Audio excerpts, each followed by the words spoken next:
பாருங்க எவ்வளோ அழகாக எடுக்கிறாங்க பாருங்க. எடுமா அப்படி எடுத்து சாய்ச்சி கட்டு உப்பு சீனி பாருங்க. இப்படி எடுத்து இப்படி மடிச்சிருக்காங்க. உள்ள மசாலாலாம் வச்சு இப்படி மடிச்சிடணும்.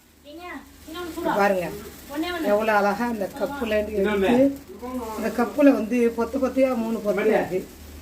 அது எடுத்து எவ்வளோ அழகாக அந்த மைதா மாவை ஊற்றுறாங்க பாருங்க. மிக்சியில் மாவு அடித்ததும் அதில் கொஞ்சம் பால் ஊற்றி மிக்சியில் மாவு கொஞ்சம் அப்படி கொஞ்சம் கட்டியாக இந்த அளவுக்கு இப்படி கொஞ்சம் கட்டியாக எடுத்து அடித்ததும் அதை மாதிரி அழகாக ஊற்றுது பாருங்க.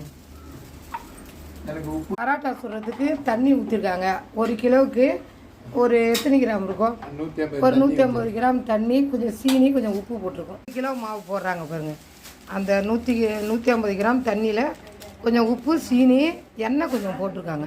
2 ஜால்டு பரோட்டா மடிக்கினேன். 2 ஜால்டு பரோட்டா போட்டு என்ன அழகாக மடிக்கிறாங்க பாருங்க. அப்படி மடித்து அந்த முட்டை இருக்குது பாருங்க.